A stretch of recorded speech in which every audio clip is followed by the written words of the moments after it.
The knock wasn't a knock. It was a pounding. Open the door. Now. My kids were still packing toothbrushes when the deputy said, "Sir, step aside." Before we continue, please subscribe to the channel and let us know where you're listening from in the comments. My name is Daniel. I'm 54 years old, and this is what really happened. The paper in his hand looked like every paper you've ever seen ruin a day. Crisp. Stamped. An inked seal that said the state meant business. The deputy's voice was careful, like he'd said these words enough times to sand all the apology out of them. "It's an emergency temporary order," he said. "Ex parte judge signed it this morning. You've been served." I stared at the blue bag by the couch. The bag had dinosaurs on it. My son liked the Stegosaurus because it had plates like a shield. "We're doing pancakes," I said. "It's Saturday." He didn't flinch. "You'll get your day to respond. Right now the kids go with their mother." My daughter's eyes bounced between our faces. She was 8. Old enough to track the shape of things. Not old enough to carry them. "Dad?" I heard myself swallow. It sounded loud in my own skull. "Hey," I said, and crouched to her height. "Grab your stuffed goat. The one with the ripped ear. Don't forget it." From the porch my ex-wife's voice floated in like cold air. "You see what I had to do?" she called through the open door, not stepping inside. "You left me no choice, Dan." I turned my head. "We agreed on next weekend." She shook her head. Hair perfect, jacket immaculate. "We agreed you'd stop undermining me." She smiled at the deputy. It was the kind of smile you hold for photographs. "Officer, thank you for your help." The deputy kept his eyes on me. "Sir, I need you to keep your hands where I can see them and not interfere." "Interfere with what?" I said. "With my children leaving their math homework and the pancake batter in the bowl?" He didn't answer that. He read the order. "No contact. Temporary. Hearing in 10 days. Allegations vague and heavy. Emotional volatility. Controlling behavior. Concern for safety." I felt something inside me tilt, like the floor wasn't square. I kept my face smooth because that's what calms kids. The pan on the stove ticked itself cooler. Oil. Flour. Vanilla. The kitchen smelled like a morning that should have stayed ordinary. My son tugged my sleeve. He was 10. The kind of 10 that still thinks you can fix anything if you have the right wrench. "Do I need my cleats?" he asked, voice small. "Bring them," I said. "Coach will understand." He hesitated. "Mom hates the smell of my cleats." I met his eyes. "It's your smell," I said. "It means you play hard." He nodded like that was a rule. He zipped the bag, the zipper catching, then sliding clean. My daughter held the stuffed goat like a passport. The deputy watched the motion of our ordinary life devouring itself one item at a time. When they walked out, the house went quiet in a way that had weight. Not silence. The humming, frigging. The settling pop of hot metal cooling. But under it, a new quiet. A quiet that said, "This is about to cost money. Time. Sleep. Bits of you." My ex's SUV idled in the driveway.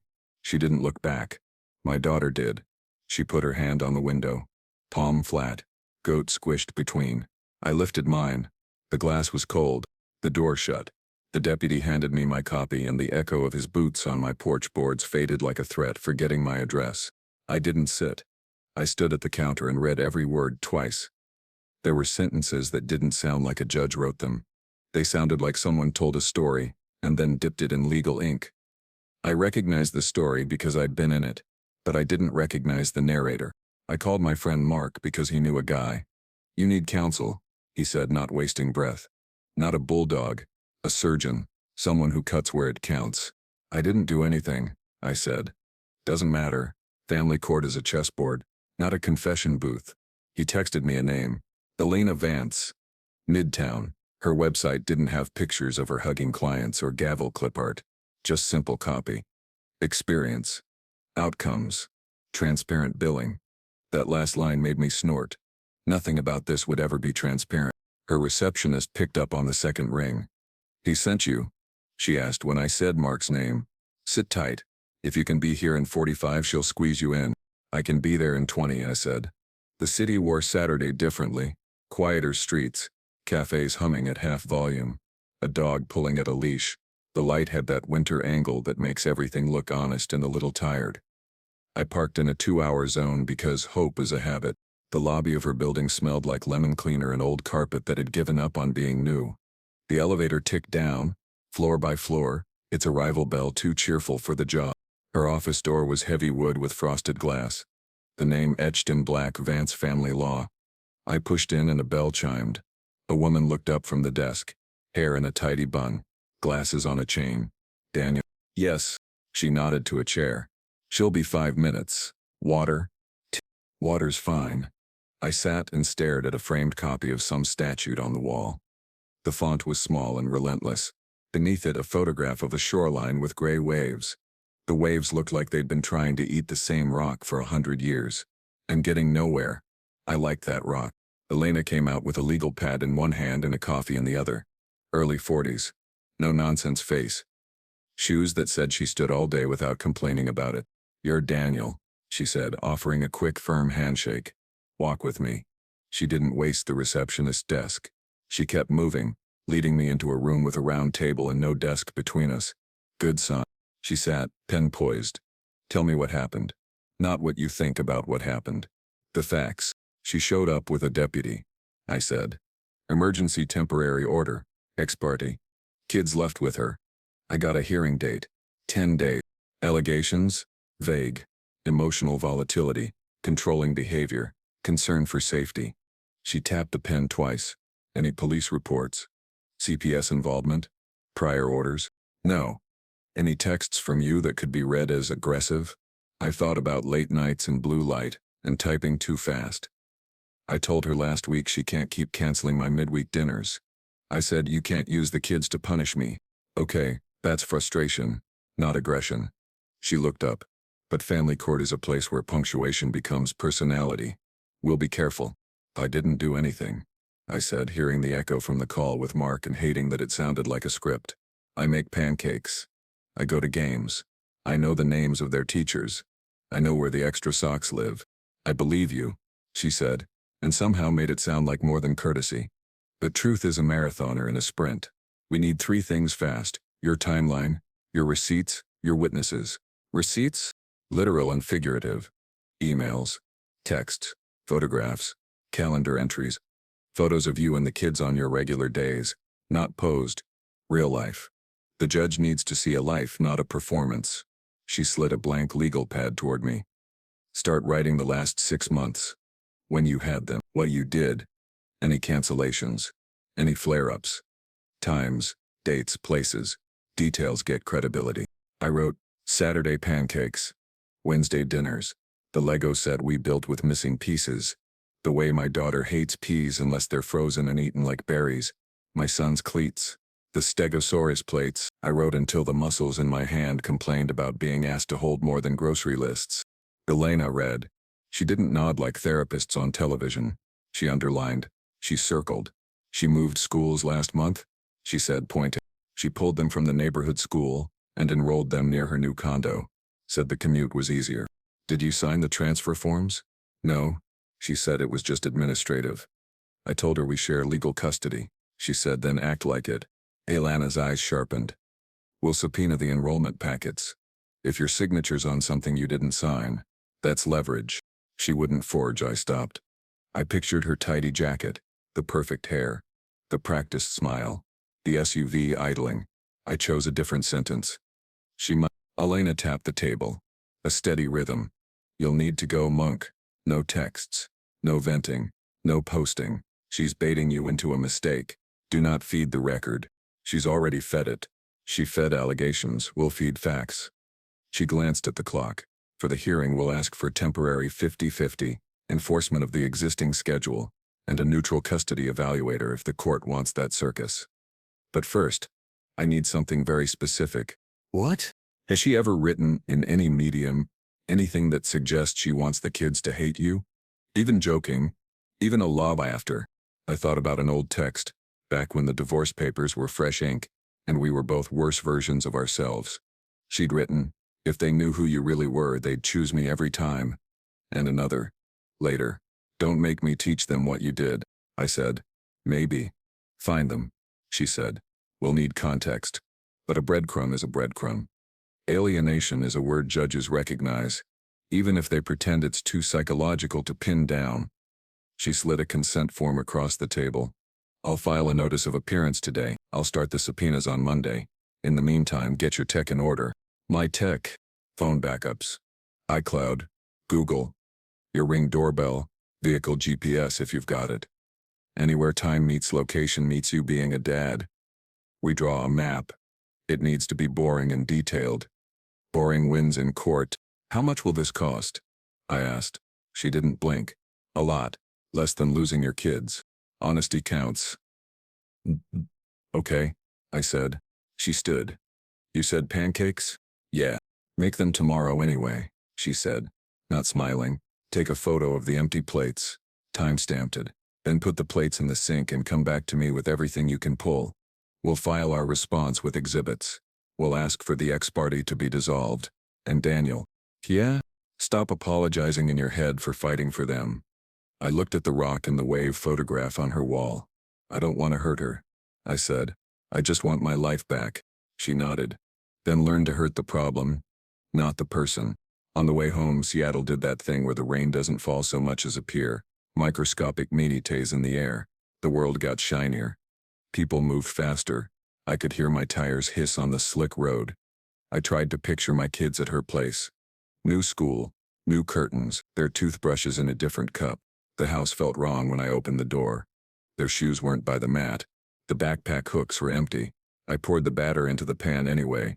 It browned and bubbled and smelled like something you can't buy back once it's gone. I ate alone at the counter and texted Elena a picture of 2 plates with nothing on them but syrup ghosts. Then I started pulling threads.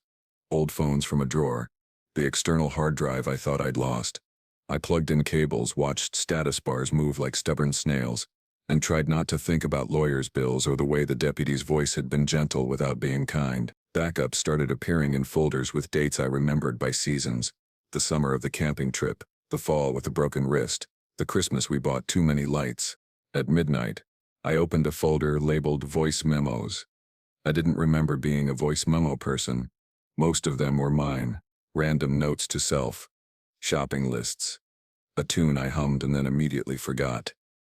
Then I saw a shared folder I didn't recognize. It had her name on it, not her first name, her iCloud email. My stomach did that drop ride thing and I clicked. Most of it was boring. Grocery lists. A meditation app recording. A long silence that was probably her pocket recording the inside of her purse. Then a file with a date that mattered to me, the week she moved the kids to the new school. The name of the memo was boring too. Tuesday 4:17 p.m. I clicked play. There was the sound of a car turn signal, that steady click. The faint slap of a blinker Vicarder. Then her voice low, like she was talking to a child buckled into the back seat. Baby, she said. Listen to me. This is important. When the lady asks, just say you feel unsafe with Dad sometimes. You don't have to say he did anything. Just say your tummy hurts when you go there. You remember how we practiced. Good. And if she asks about the mark on your arm, you say you don't remember. Don't say it was the door. She'll think I'm not careful. You want to help Mommy, right? I know. I know. It'll be okay. After this, it'll be easier. Shush. Don't cry. It's okay. It's okay. My throat went dry. The blinker kept clicking. A seatbelt beep chimed twice, then stopped. Then a second voice. My daughter's whisper. But I don't feel unsafe with Daddy. There was a pause. The kind that tells you everything you need to know about a person. Then my ex's voice again, softer, colder. You will if you want this to be over. I stopped the recording because my hands were shaking and I didn't want to drop the laptop. The room felt smaller.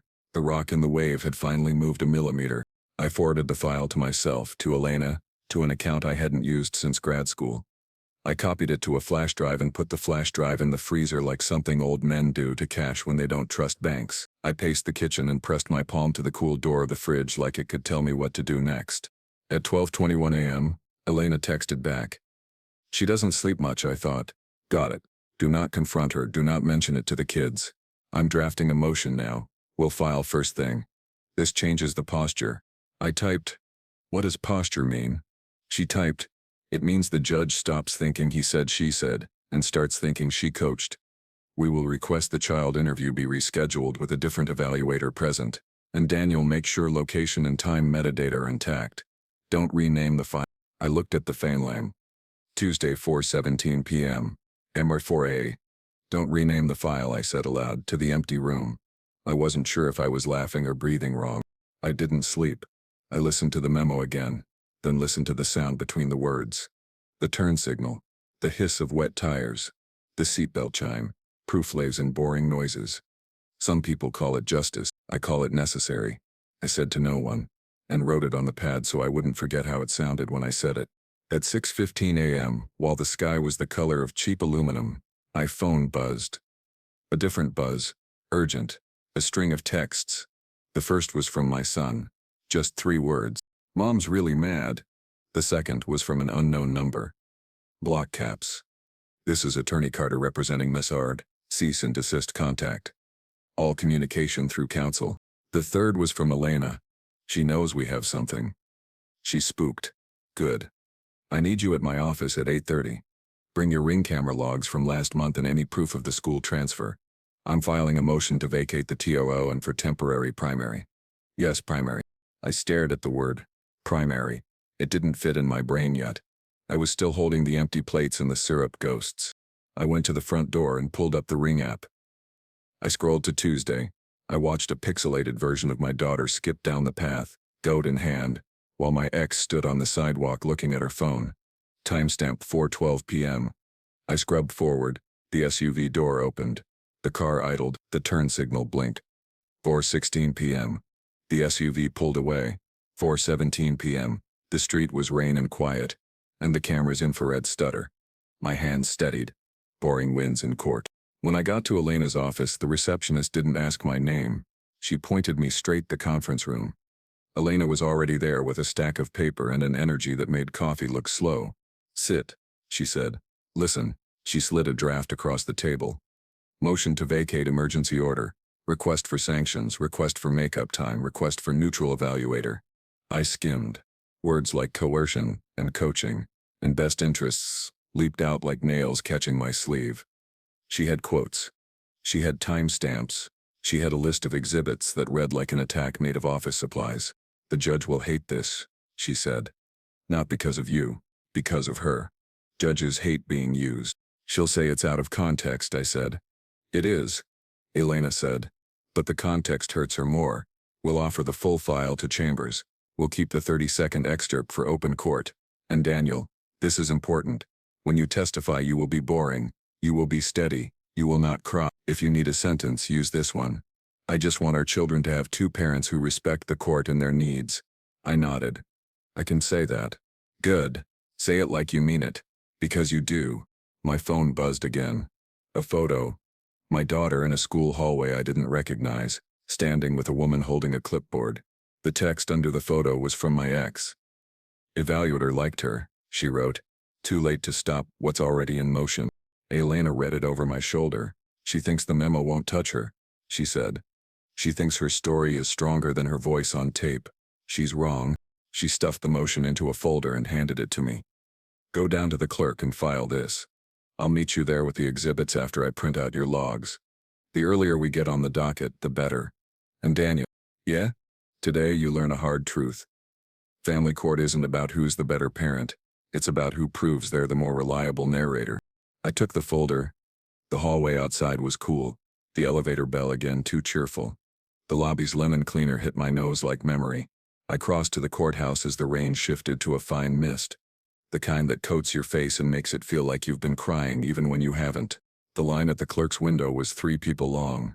A man in a fluorescent vest clutching papers like a life raft. A woman in scrubs with a folder labeled support. Me, holding my life in Manila. When it was my turn, the clerk glanced at the caption, and her eyebrows twitched. Emergency? She asked. Birch. Emergency, I said. She stamped. She wrote a time on a slip and slid it under the glass. Judge Patel, 2:30 p.m. today. You're on the afternoon calendar. I exhaled like I'd been holding air for a week. Thank you. I sat on a bench and read the motion again. Words on paper, black ink. The urge to stand on a chair and shout was strong. But Elena's voice in my head was stronger. Be boring. Be steady. Be the rock the waves get tired of. As I stood to leave, my phone buzzed one more time. A voicemail transcription. Because the world loves convenience when you don't. It said, "This is Officer Delgado from Child Protective Services. We received an anonymous report and we'd like to schedule a visit regarding your home environment. Please call me back." I stared at the words. Anonymous report. I looked toward the courthouse security line where people took off belts and watches like sins. I dialed back immediately, heartbeat in my throat. "Officer Delgado." A voice answered, brisk. "This is Daniel Hart returning your call." I said, careful, level. "I just received your message." "Mr. Hart," he said. Papers rustled on his end. "Yes. We'll need to come by today. There are allegations your daughter is afraid to sleep in her room at your house because of hearing a man's voice in the hallway at night." I closed my eyes. My hallway was a straight line. My house was quiet. The only voice belonged to me, and it was the voice of a man making pancakes and reminding kids to brush their teeth. "What time?" I asked. "An hour," he said. "You'll be home?" "I will," I said. "And officer, I have something you'll want to hear." "What's that?" "A voice memo," I said. "From Tuesday at 4:17 p.m. He paused. "We'll listen when we arrive." I hung up and texted Elena. Her reply came fast. "Good. Let them come. Offer water. Don't editorialize, play the memo only if they ask. We're still at war on two fronts. Court at 2:30. CPS before noon. You wanted a quiet life. I know, but quiet doesn't win this. Precision does." Outside, sirens wailed in the distance and then faded like something awful was happening to somebody else. I breathed. I started walking back toward the parking garage with the folder pressed against my chest, and right then my phone lit again with a number I hadn't saved but recognized from too many late-night fights. It was my ex calling. Not a text, an actual call. I almost let it go to voicemail. Then I swallowed. "Daniel," she said, voice tight, fast. "Whatever you think you have, you don't. You play dirty. I play dirtier. You want to fight me in court? Fine. But I swear to God, if you drag the kids into this—" "They're already in it," I said, calm. "You put them there. You're going to lose," she said, and then her voice dropped. A whisper built to bruise. "And when you do, they'll know who made it happen." The line clicked dead. I stared at my reflection in the black phone screen. My face looked like a man who had decided something and couldn't go back.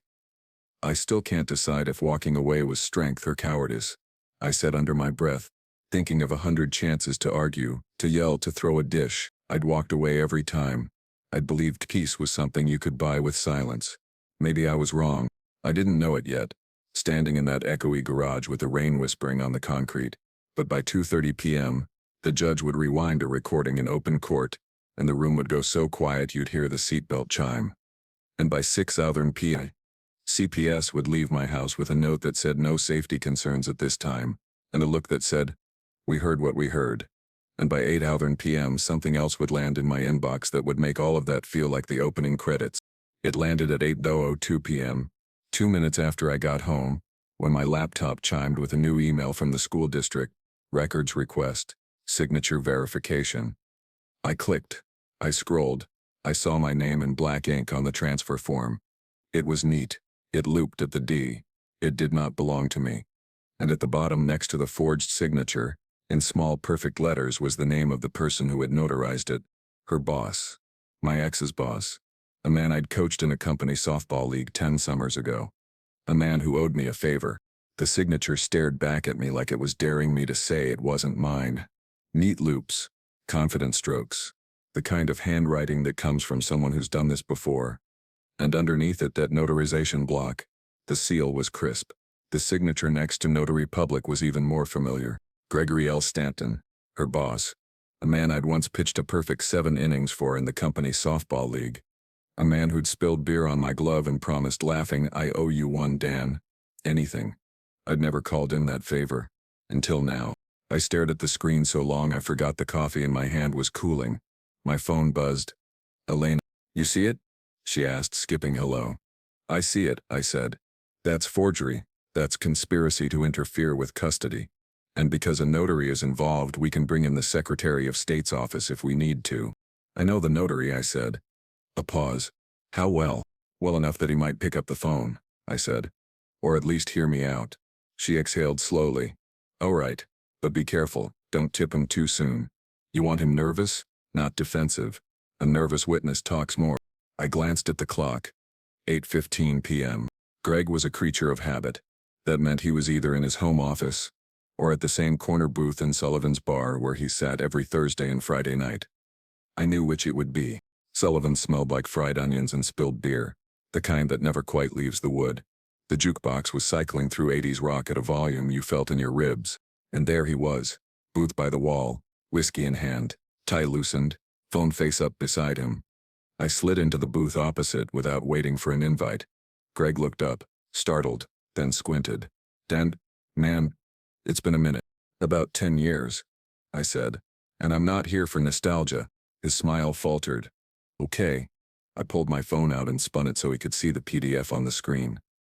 "That's your signature." He leaned in, frowned. "Yeah, looks like it. What's—" "And that's my name. Forged," I said, keeping my voice low but firm. "On a school transfer form. For my kids. Without my consent." He shifted in the booth. "Look, if this is—" "It's not a misunderstanding," I said. "It's a felony. And the only thing between you and a very uncomfortable conversation with a state investigator is the truth. Right now." Greg glanced toward the bar like he was looking for someone to bail him out. She told me you'd signed it. Said you were traveling and just needed it notarized quick." "I didn't." "You didn't check ID? Didn't call me?" I said. His jaw tightened. "She's my employee, Dan. She said it was urgent for the kids' schooling." I trusted her. I let the silence stretch until he started fidgeting with his glass. "I need a written statement," I said finally. "Tonight. That you notarized that document without me present. That she told you I'd signed it. That you now believe it wasn't me." Greg's eyes darted around the room. "That's putting me in the crosshairs, man." "You put yourself there," I said. "This is me offering you a way to walk out without handcuffs. You owe me one. Remember?" His gaze dropped to the table. He nodded once. "I'll write it. But Dan, she's gonna come after me for this." "She's already in deeper than she thinks," I said. "This is about my kids. And you know me. I don't bluff."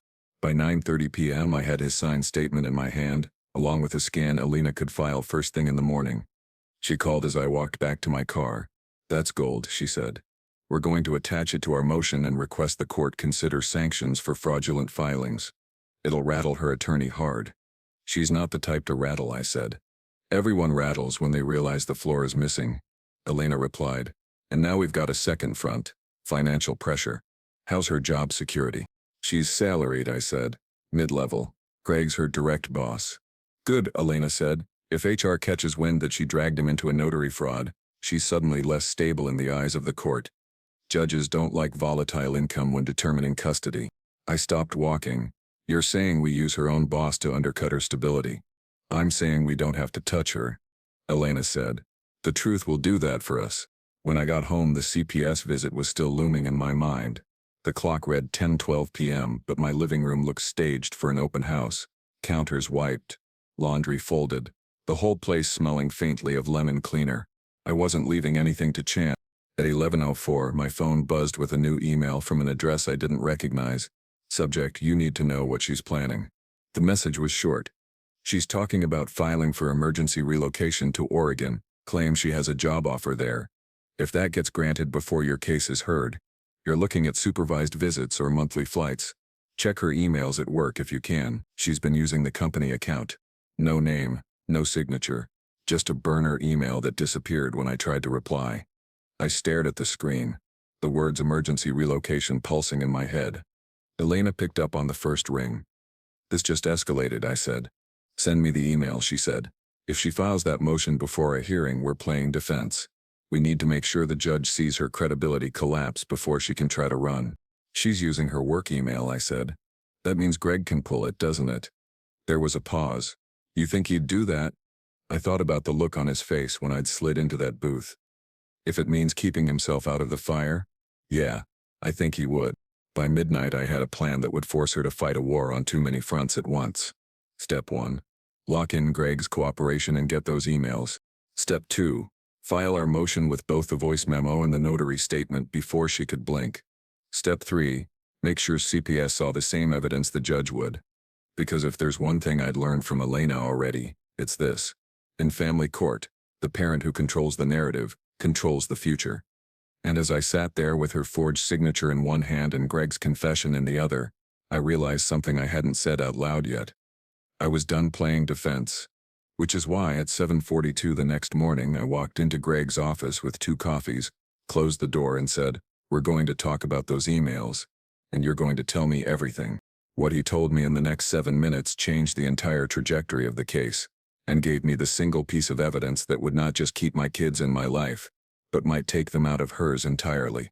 Greg's office smelled like burnt coffee and printer toner, the kind of scent that clings to you after too many years under fluorescent lights. The blinds were half closed, letting in a blade of morning light that cut right across his desk. He closed the door himself, a small tell that he didn't want anyone overhearing. "You weren't wrong," he said, dropping into his chair. "She's been looking for a job in Oregon. Hasn't been subtle about it either." I set his coffee down in front of him. "And she's been using her company email," he said. "Application follow-ups, relocation packages, talking to some real estate agent out there. She even sent a couple of those emails during work hours. From this office." I didn't blink. "You can get them?" He leaned back, rubbing his jaw. "I'm not supposed to just hand over employee emails without legal cause." I leaned forward. "Greg, you notarized a forged document that changed my kid's school without my consent. You're already exposed. This is your chance to do the right thing before you end up in the middle of an obstruction case." He stared at me for a beat, then turned to his computer. "You didn't hear it from me," he muttered, typing fast. "And if anyone asks, this never happened." The printer in the corner came to life, spitting out page after page. I picked up the first one and read the subject line: "Relocation offer, immediate start possible." By the time the last sheet landed in the tray, I was holding a stack thick enough to shift the air in the room. Dates, times, her full signature in every email, and in one, sent just 3 days before she filed the emergency order, she'd written, "Once the custody hearing is done, I'll have full freedom to move without interference." I looked up. "This is gold." Greg grimaced. "It's dynamite. Just make sure when it blows I'm not standing too close." Back at Elena's office, I dropped the stack on her table. She flipped through the first 3 pages, then stopped and read one line out loud: "Without interference." She looked up at me. She just handed us her intent on a silver platter. "What's our move?" I asked. "2 motions," Elena said, already pulling a template up on her laptop. "First, to oppose any relocation on the grounds of bad faith and lack of notice. Second, to request temporary primary custody, due to demonstrated intent to remove the children from the jurisdiction without proper consent." Bush. I watched her type, fast and surgical. "And the judge will buy that?" With this stack and the voice memo, they'd have to work hard not to. She glanced at me. "This is where we pivot. You stop reacting. We take the offensive." The CPS visit that afternoon was almost clinical. Officer Delgado stepped into my kitchen, glanced around and nodded. "Nice place," he said. "Mind if I see the kids' rooms?" "They're not here right now," I said, keeping my voice even. "But I can show you everything." He walked through slowly, taking notes. I pointed out their books, their clothes, the family photos on the wall, the life that existed in this house in this city. Back in the kitchen, he closed his notebook. "We'll be submitting a report saying there are no safety concerns," he said. "But there's something you should know. Off the record." I waited.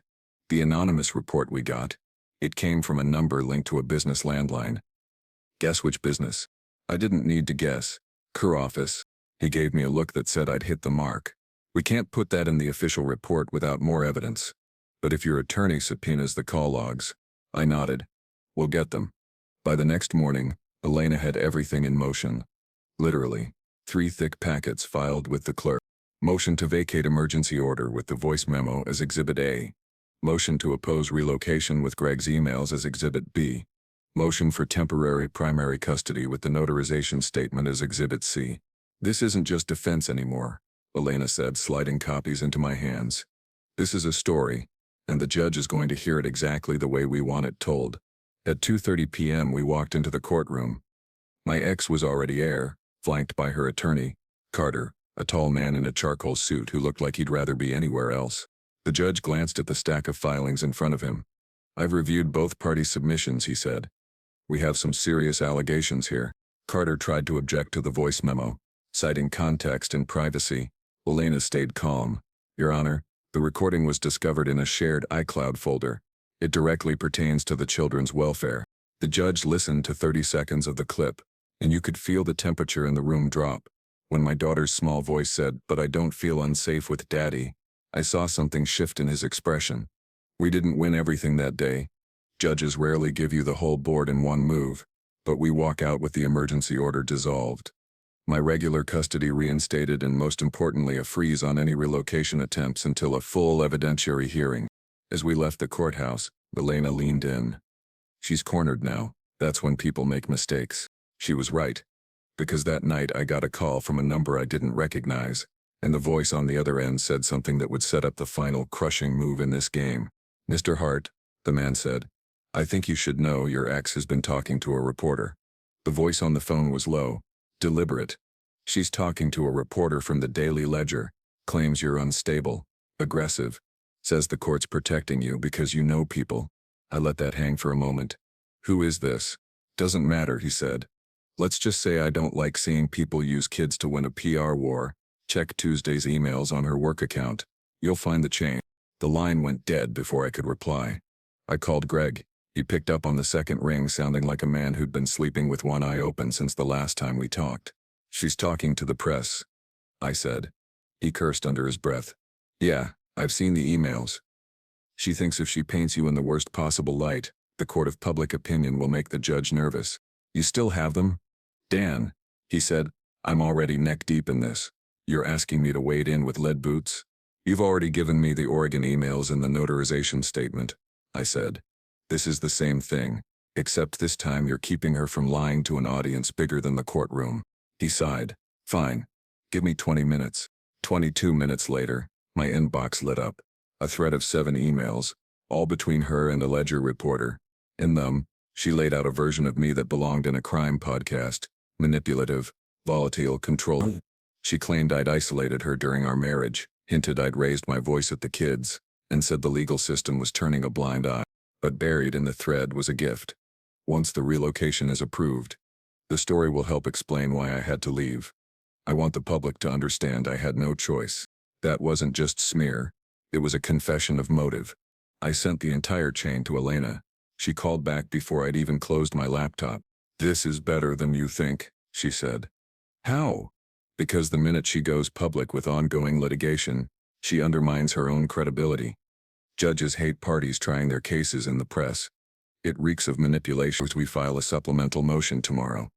Attach the emails, frame it as an attempt to pressure the court through media influence. And if the article runs," Elena's voice sharpened, "then we show the court the article and the email side by side.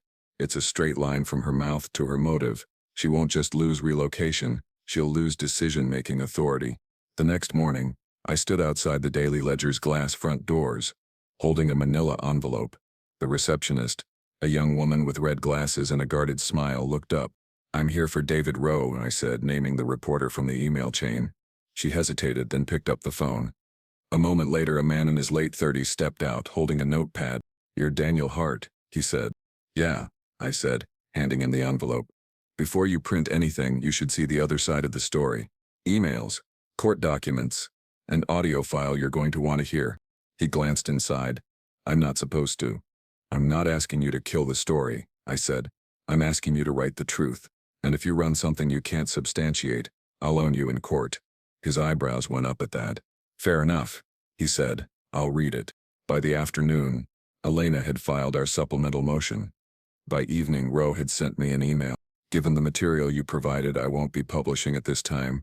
Too much legal risk." Off the record, she wasn't happy about that. That was putting it mildly.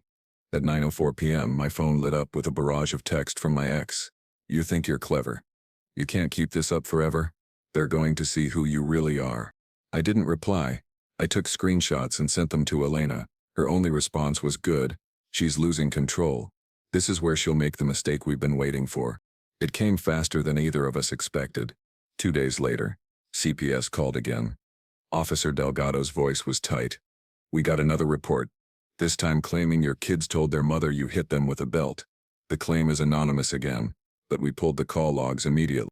And it came from the same number as before," he said. "Her office line."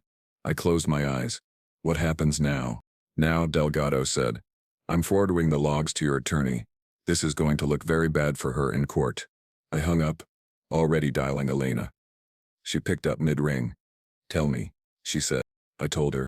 There was a pause, and then she said, Daniel, if the judge sees this pattern, coaching the kids, forging your signature, planning relocation, contacting the press, filing false reports, she's not just going to lose custody. She's going to lose unsupervised visitation. The room felt very still when she said that. And then Elena added, get some rest tonight. Tomorrow, we file the motion that ends this. But that night, just before midnight, my phone buzzed with a voicemail from Greg. His voice was low, urgent. Tan, you didn't hear this from me, but she's shredding files at the office. Physical documents. You need to move fast. And just like that, I knew exactly how we were going to close this case. Not with one final blow in court, but with a slow, calculated collapse of her entire story. Greg wasn't the type to sound rattled. But in that voicemail, his voice had the tight, clipped edge of a man who'd just realized the building he was standing in was on fire. I called him back immediately. She's shredding documents, he said. Big batches. Not the usual weekly purge. She's in the copy room right now, feeding page after page through like she's trying to erase history. What kind of documents? I don't know, but some had colored tabs, that's HR, or legal. I didn't need a law degree to know what that meant. Can you stop her? I can't without making a scene, he said, but I can pull the security footage. By 7:45 a.m. I was in Elena's office with a flash drive Greg had slipped me in a plain white envelope.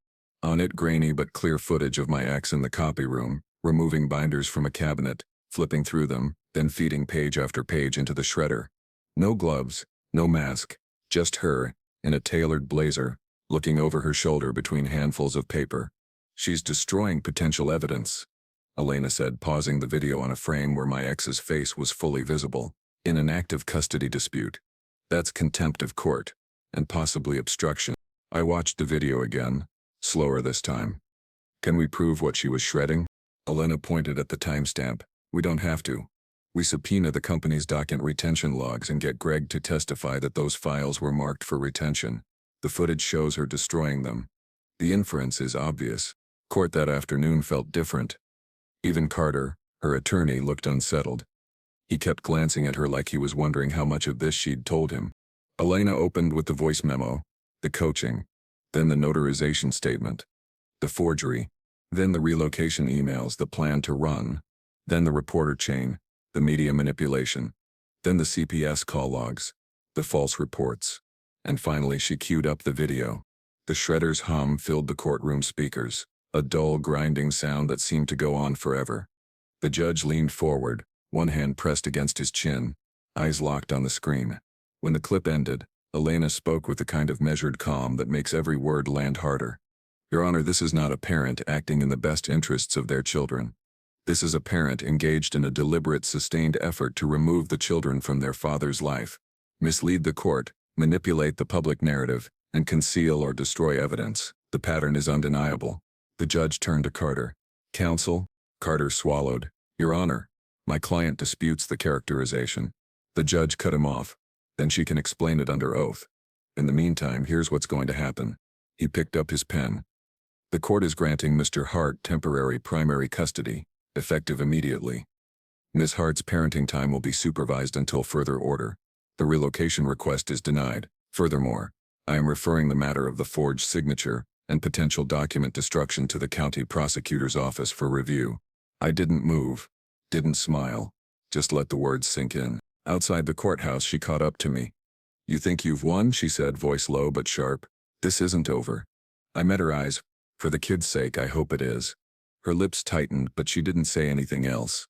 She turned and walked away, her attorney 2 steps behind. 3 weeks later, I was sitting at the kitchen table on a Saturday morning, pouring pancake batter into the pan. The kids were at the counter, arguing over who got the first batch. My son's cleats were drying by the door. My daughter's stuffed goat sat on the table, one ear still ripped. The house smelled like vanilla and maple syrup. The fridge hummed. Somewhere down the block, a lawnmower started up. Normal. The kind of normal I'd been fighting for. That night, after they were asleep, I sent Elena a short email. We didn't just win the case. We took back the story. Her reply came a minute later. Some people call it justice. I call it necessary. And for the first time in months, I closed my laptop, turned off my phone, and let the silence be just silence. If you liked this story, please like this video, subscribe to the channel, and share your thoughts in the comments.